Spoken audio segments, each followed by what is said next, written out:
For years and years and years now, I have asked my former boss, Joe Ferrera, to give me scheduling nuggets.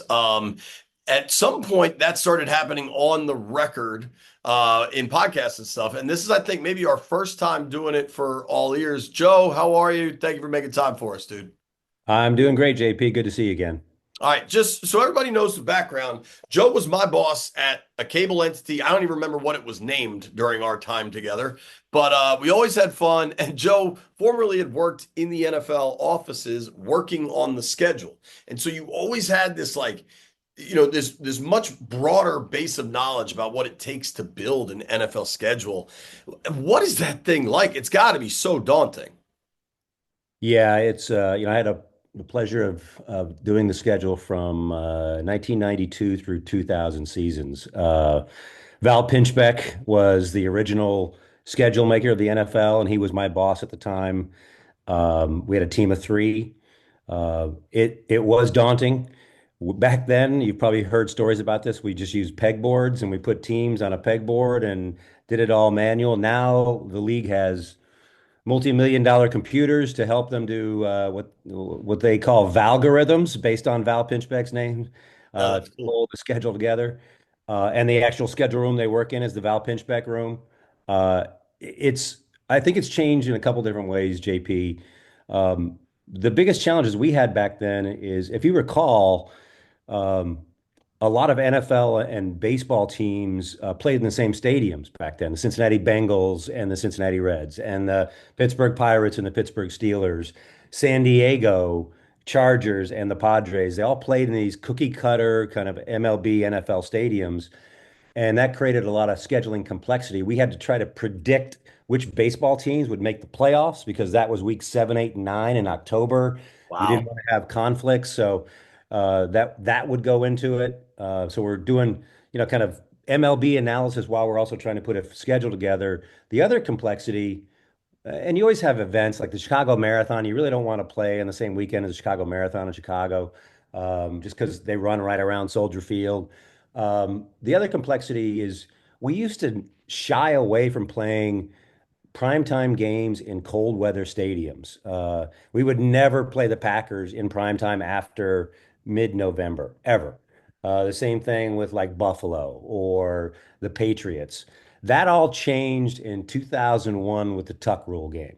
That when that game happened with the snowstorm and the attention to that game, the league, in essence, Commissioner Goodell, who was just coming into being commissioner a couple of years later, loved the sights and scenes and the fandom of that snowstorm. And so we started to get a little more aggressive with playing the Packers in primetime. So that opens up a lot more. So it's changed a lot. So a lot of this has changed in that most baseball, I feel like there's not a lot of cities where you got baseball and football in the same spot. But and now you're able to play the primetime teams for cold weather. I mean, that seems to happen all the time.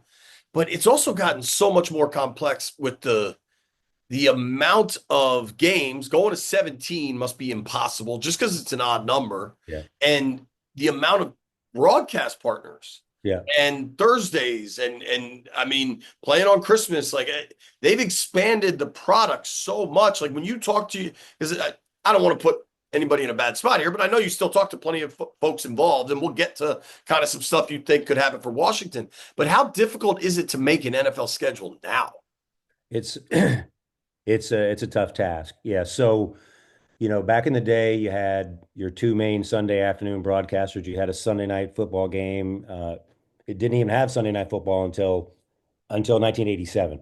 So think about that. It was just basically Monday Night Football, Sunday afternoon games, and off you went. Then in the 90s, you had Sunday Night Football, and then you start getting to Thursday Night Football. Now you've got CBS and Fox in the midday. You've got NBC with, one of the most expensive packages. So you're going to give them good games. You've got ESPN and Disney paying for a large amount of money for Monday Night Football. And then you bring in a streamer like Amazon to do all of Thursday Night Football. On top of that, then you throw in Netflix with two Christmas Day games. Last year, you had Peacock coming in with the game after the kickoff game in Brazil. There's a lot of rumors that game is going to happen again this year, but maybe for YouTube. So now you've got another streamer potentially coming in there. Peacock has a playoff game as well. So you've got all these mouths to feed, and not just mouths to feed, but paying, I think, $150 million for two games. I mean, you got to give them a good amount, Sure. good matchups. And then think about Thanksgiving weekend, JP. Uh, that's week 13 in the NFL schedule. You've got your normal Detroit and Dallas home games. Now you've got NBC Thursday night game. You have an Amazon Black Friday afternoon game, and you have to give them all good matchups. The NFL, and this is probably going to affect the Commanders, to be honest with you. The NFL loves to have that second game, that Cowboys game, be their highest rated game of the year in a lot of cases. Um, Potentially play. It could be either Washington or KC playing the Cowboys, I think, on that second window. Um, but you think about that, you take eight good teams away from Sunday afternoon, and then you take Monday Night Football. What are you left for those Sunday afternoon games? So it makes it challenging. I mean, clearly it's challenging. I mean, you've kind of hinted at Washington's schedule. I mean, for a lot of years, when you and I worked together, I mean, really most of the Dan Snyder era, the Washington hadn't been very good, frankly. All of a sudden, everything has changed. You change owners, get a real GM, real coach, real quarterback, a kid that looks like an absolute star. Um, how much Did prime JP time? freeze? Yeah, he did. Okay, so I've been. J- All right, that's like JP, you just froze on that last question. okay. I'll pick up. I So don't know we, why that's happening. I'm in my office. yeah, yeah, no, everything was good up. Like when you asked if Joe froze, he was good. Right. Everything was good up until that last question that you just started asking. Okay, great. I'll just pick up from here. Um, yeah, it's fascinating because I think the more you dilute the product, the traditional Sunday afternoon becomes less important. And then are you giving that away? I feel like the NFL's in a world that can never give anything away, but we'll see. Here in Washington, this is going to be a really interesting schedule because now they got flexed into some big games late, and then they had two primetime playoff games late. But we're not used to Washington kind of being the belle of the ball. They were a bad team for a long time under Dan Snyder. Now you get Harris and Peters and Quinn and Jaden, and they are an exciting team that the NFL wants all over the place. What are you expecting here? Let me start here. Is there a rule of a max amount of primetime games for teams? Yeah, typically you're maxing out at two Sunday night football games and two Monday night football games, but the league has taken a little bit of a more of a conservative stance than they used to. They used to take a hard stance in it because they look at primetime exposure that also includes that big second window on Sunday afternoon, like the Yeah, big Fox, big CBS game. I think there's a chance that Washington, of their 17 games, are probably going to be double digits in terms of what the league considers primetime exposures. like I a think I national think window. the national exposures exactly. I think they're going to be on NBC twice. I think they'll be on ESPN twice. Um, and this is where it gets interesting. Um, So you're saying two Sunday night footballs, two Monday night footballs. yeah, at a Yeah. minimum.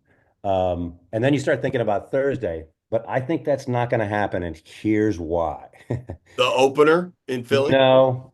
So the opener at Philly is a possibility, but there's another opener that weekend, which is in Brazil, of all places. That's the game that I think might move to YouTube TV. The Chargers are the host, so they have a couple of teams that play there. One of those teams is the Washington Commanders. Sure. But if I had to roll the dice, I think the Commanders are going to be going to Madrid on week 11. Because I'm just balancing out the Tottenham games that Jacksonville hosts, and I just don't think I would put the Commanders up against the Jags, and I don't think they even play them this year. Um, No. yeah, so that's not an option. You've got a game in Germany as well, in Berlin. You've got the Madrid game. The Madrid game host is the Miami Dolphins. Washington plays at Miami. That's Miami giving up a home game. And so, yeah, just looking at it, I that would be like week 11. Now that makes it challenging, right? Because that's a 9:30 Eastern time game. The league doesn't like to make a marquee matchup in some of those games just because it's really hard to drive an audience at 9:30 Eastern time. I think the biggest rating was like 10 million viewers for KC Miami a couple of years ago at 9:30. So they don't want to waste a big prime time like Washington, Kansas City. They're not going to waste one of those kind of matchups Right. with an international game. But I think a Washington at Miami game is very likely. So I think there's a good chance that the Commanders could be heading to Madrid. Now, that's not a short week technically. The league does have a hard rule on 2 short weeks for every team, a maximum of 2 short weeks. So I think if you think about it, uh, the other kind of curveball, if you will, is Christmas Day. Christmas Day is a Thursday this year. You're going to have 2 Netflix games and the normally scheduled Amazon Thursday night game on Christmas night. You know, three Uh, games there. Kansas City wants to play on Christmas. They always wanted to play on Thanksgiving and host, but they've never been able to because Detroit and Dallas have that locked up. But the Chiefs love to play on Christmas. Now I know Patrick Mahomes has some faith-based things against playing on Christmas, but the Chiefs love doing that. So I think there's a good chance that you may see Washington at Kansas City wow. on Christmas Day as one of the Netflix games. Um, and that would be 1 short week. And then we come back to Thanksgiving, right? And you don't want to have a team play on a bunch of holidays, but if you think about that matchup, that Dallas matchup, the potential game teams that can play at Dallas, Washington is certainly one of those teams that can draw a big rating, and that's obviously a big rivalry. And then you've got Green Bay, you've got the Chargers, and you got Kansas City.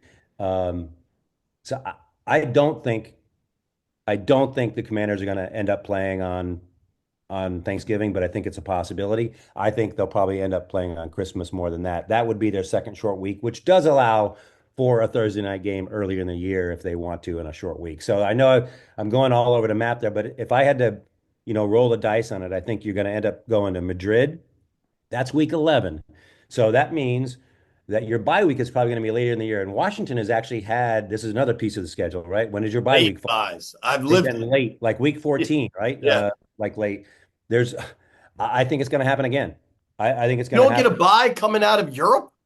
You you you do not because it's in the middle of the week. If it's a half week thing, they usually do. So you might get one coming out of 12. You might get one going at 10 going into that if it's week 11, but it's not a hard fast rule that they have to do it that way. But I think you could be looking at week 12, 13, or 14 for a bye again this year. And they don't like to have a lot of buys week 13 because what I mentioned earlier, the inventory on Thanksgiving week is so low, you got to keep teams playing. Sure. Um, got to tell you, Joe, my daughters might not care. My wife not gonna be happy about that Christmas in Kansas City. Maybe we'll all go. Christmas in Kansas City for the Finleys. They got great barbecue. Well, Um, You can go to Madrid, and yeah, there's plenty of fun there. Feliz Navidad. They in talking to the league representatives, there's a plethora of wealth of game inventory, great games. If you look across the game inventory, the fact that the NFC East is playing the NFC North in the intra-divisionals creates a Yep. ton of great traditional matchups. The fact that the East is playing the AFC West creates all these kind of interesting cross conference matchups. And KC doesn't plays the AFC South. You're thinking like, okay, well maybe that's not great because they're playing Indy and Jacksonville and Tennessee, and they're not TV draws, but they don't almost need that matchup. Then they're playing the AFC North this next year, so they've got all these great inventories to play with. So the schedule, I think the schedule, no matter how it shakes out, is going to look really strong for both the primetime networks and even for the Sunday afternoon networks as well. Yeah, I agree with you because just about, I mean, from a television perspective, every NFC East team draws. And then you're getting them against the Broncos are a playoff team, the Chargers are a playoff team, the Chiefs are obviously a dynasty light team. And then you got Lions, Vikings, Packers, whatever the Bears may become.